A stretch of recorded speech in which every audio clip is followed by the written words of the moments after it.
ভোগপুৰত চলি আছে prize money football প্ৰতিযোগিতা আৰু আজি মই বজালিৰ এই ভোগপুৰৰ যিখন খেলপথাৰ ইয়াতে আছোঁ আৰু আপোনালোকক মই জনাব বিচাৰিছোঁ যে আজি হৈছে শিক্ষক দিৱস আৰু শিক্ষক দিৱসৰ প্ৰাক মুহূৰ্তত ইয়াত কেইবাগৰাকীও এই অঞ্চলৰ বিশিষ্ট শিক্ষকক ইয়ালৈ আমন্ত্ৰণ কৰি আনি সম্বৰ্ধনা জ্ঞাপন কৰিছে। লগতে আমাৰ এই অনুষ্ঠানটোত বিশিষ্ট অতিথি হিচাপে উপস্থিত আছে আমাৰ ভবানীপুৰ সমষ্টিৰ প্ৰাক্তন বিধায়ক ডক্টৰ মনোৰঞ্জন দাস ছাৰ আৰু লগতে এই কমিটিৰ সমস্ত বিষয়ববীয়াসকল আছে আৰু আপোনালোকে দেখিবলৈ পাইছে খেলপথাৰত অলৰেডি মই দেখুৱাই দিছোঁ খেলপথাৰত দুটা দল আছে, এটা হৈছে কুচিয়াজাৰ দল আৰু আনটো হৈছে আমাৰ ভোগপুৰৰ যিটো বি দল। এই দুইটা দলৰ মাজত আজি প্ৰতিযোগিতা হ'ব, কিন্তু তাৰ আগ মুহূৰ্তত মই আপোনালোকক ছুটিকৈ এই অনুষ্ঠানটোৰ ওপৰত এটা কমেণ্ট শুনাব বিচাৰিছোঁ। আমাৰ লগত আছে আমাৰ অতিকে চিনাকি আমাৰ সকলোৰে শ্ৰদ্ধাৰ যোগেন বৰ্মন ডাঙৰীয়া আছে, তেখেতৰ পৰা ছুটিকৈ এটা মতামত আপোনালোকক শুনাব বিচাৰিছোঁ। দাদা অলপ আগুৱাই আহক। আজি আপোনালোকে যিটো অনুষ্ঠান ইয়াত অলৰেডি কৰিলেই, বহু কেইগৰাকী শিক্ষকক মাতি আনিলে, এখন ধুনীয়া খেল হ'ব, এই সম্পৰ্কে এটা ছুটিকৈ কমেণ্ট। আমাৰ ভোগপুৰত এখন প্ৰাইজমানি ফুটবল খেল প্ৰতিযোগিতা চলি আছে। আজি আমাৰ প্ৰি কোৱাৰ্টাৰৰ খেলৰ প্ৰথম খেল ভোগপুৰ বি টিম আৰু কাচিতাৰী ফুটবল ক্লাবৰ মাজত অনুষ্ঠিত হ'ব। কিন্তু আমাৰ এটা অন্য দিশ হ'ল কি, আজি এই খেলৰ লগত সংগতি ৰাখি আমাৰ অসম গণ পৰিষদ দলৰ সাধাৰণ সম্পাদক মনোজ শইকীয়া ডাঙৰীয়াই আজি যিহেতু পবিত্ৰ শিক্ষক দিৱসৰ লগত সংগতি ৰাখি প্ৰায় আমি 15-20 গৰাকী শিক্ষকক মনোজ শইকীয়া ডাঙৰীয়াৰ উৎসাহত উদ্যোগত আমি তেখেতসকলক ইয়াত সম্বৰ্ধনা জনালোঁ খেলৰ এই লগত সংগতি ৰাখি।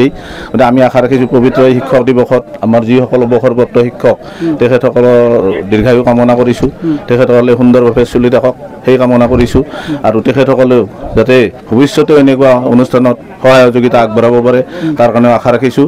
আৰু আমি পৰৱৰ্তী সময়ত ৰাইজক অনুৰোধ জনাইছোঁ যাতে সকলোৱে সুন্দৰভাৱে, এইখন ভোগপুৰত যদি অনুষ্ঠিত হৈছে এইখন ভোগপুৰৰ খেল নহয়, গতিকে সকলোৱে নিজৰ খেলেই, এই অঞ্চলৰ নহয়, সৰুবটা অঞ্চলৰ নহয়, গোটেই আমাৰ জিলা বুলি ক'লেও ভুল নহয়। গতিকে আমি যিহেতু বহুত দূৰৰ টীম আছে, ফুটবল খেলুৱৈ দল আছে, গতিকে সকলোকে এই খেলখন নিজৰ বুলি সুন্দৰভাৱে উপভোগ কৰক আৰু খেলুৱৈসকলেও যাতে খেলুৱৈ সুলভ মানসিকতাৰে আগবাঢ়ে তাকে আহ্বান আজিৰ এই পবিত্ৰ দিনত ৰাখিছোঁ। ধন্যবাদ। ফাইনেল খেলখন কোনদিন হ'ব? ফাইনেল খেলখন খুব সম্ভৱ 16-17 ছেপ্টেম্বৰৰ ভিতৰত অনুষ্ঠিত কৰাৰ কাৰণে আমি চিন্তা চৰ্চা কৰিছোঁ। আৰু যিহেতু আমাৰ ইয়াৰ পাছতে আমাৰ আছে আমাৰ কোৱাৰ্টাৰ ফাইনেল আছে আৰু তাৰপিছত ছেমি ফাইনেল আৰু final. Okay, thank you. Final খেলখন চাবলৈ আপোনালোকে আহিব, খুব এটা জবৰদস্ত খেল হ'ব আৰু আপোনালোকে দেখিবলৈ পাইছে ইয়াত বহু কেইগৰাকী বিশিষ্ট ব্যক্তি আছে। আমাৰ সৈতে আছে ডক্টৰ মনোৰঞ্জন দাস ডাঙৰীয়া ছাৰ আছে, ছাৰৰ পৰা ছুটি এটা মতামত বিচাৰিছোঁ এই গোটেই অনুষ্ঠানটোৰ ওপৰত। আজি যি অনুষ্ঠান ইয়াত অনুষ্ঠিত কৰা হ'ল আমি আটাই সন্তুষ্ট, কাৰণ প্ৰাক্তন শিক্ষকসকলক ইয়াত আজি সম্বৰ্ধনা জনোৱা হৈছে বিশেষভাৱে 5 ছেপ্টেম্বৰ উপলক্ষে। এনেকুৱা যিটো নিদৰ্শন, এই নিদৰ্শন ভৱিষ্যতলৈ থকা দৰকাৰ, তেতিয়াহ'লে প্ৰাক্তন শিক্ষকসকলে যথেষ্ট উৎসাহিত হয় আৰু সমাজৰ কাম কাজত লাগিবৰ কাৰণে তেওঁলোকে আগ্ৰহী হয়। আৰু ইয়াকে দেখি আমাৰ যিসকল কৰ্মৰত শিক্ষক আছে আৰু এই কৰ্মৰত শিক্ষকসকলে নিশ্চয় ভৱিষ্যতৰ বাবে উৎসাহিত হ'ব। গতিকে ই এটা অতি প্ৰেৰণাদায়ক কাৰ্যসূচী বুলি আমি গণ্য কৰিছোঁ। লগতে আমাৰ ভাল লাগিছে যে এইখন পথাৰতে আজি দুটি দলৰ খেল প্ৰদৰ্শিত হৈ আছে। গতিকে এটা সুন্দৰ পৰিৱেশ, বতৰো ভাল। গতিকে মোৰ যিটো ব্যক্তিগত মতামত, এই মতামত মই ইমানতে শেষ কৰিছোঁ। ছাৰক ধন্যবাদ জনাইছোঁ। আৰু এইফালে মই শিক্ষকৰ এজন ব্যক্তিৰ সৈতে কথা পাতিব বিচাৰিছোঁ। আমাৰ লগত ছাৰ আছে, অকণমান মাত দিব। কুমুদ তালুকদাৰ ডাঙৰীয়া আছে। খুব ছুটিকৈ এই গোটেই অনুষ্ঠান খুব এটা জাকত জিলিকা অনুষ্ঠান, একেবাৰে ছুটিকৈ কিবা এটা মতামত।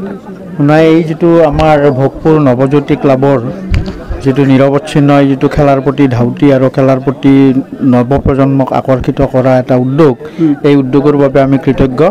আৰু সেই হিচাপে এই ফিল্ডখনৰ এই গৰিমাটো অটুট ৰাখি অনাগত দিনত ইয়াতকৈও উন্নত খেল ৰাইজে উপভোগ কৰিব পাৰিব বুলি আমি আশাৰে অপেক্ষা কৰিলোঁ।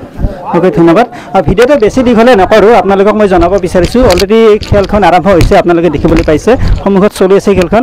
এই খেলখনৰ ওপৰত ছুটিকৈ কেইটামান ভিডিঅ' ক্লিপ আপোনালোকক আগবঢ়াব বিচাৰিছোঁ আৰু লগতে পিছৰ পৰ্যায়ত মানে ফাইনেল খেলখন কেতিয়ালৈকে হ'ব সেইখিনিও আপোনালোকক মই ইয়াৰ পিছত মই জনাবলৈ চেষ্টা কৰিম। চ' আপোনালোকে কাট নকৰিব, গোটেই ভিডিঅ'টো শেষলৈকে আনকাট আপোনালোকে চাই থাকিব।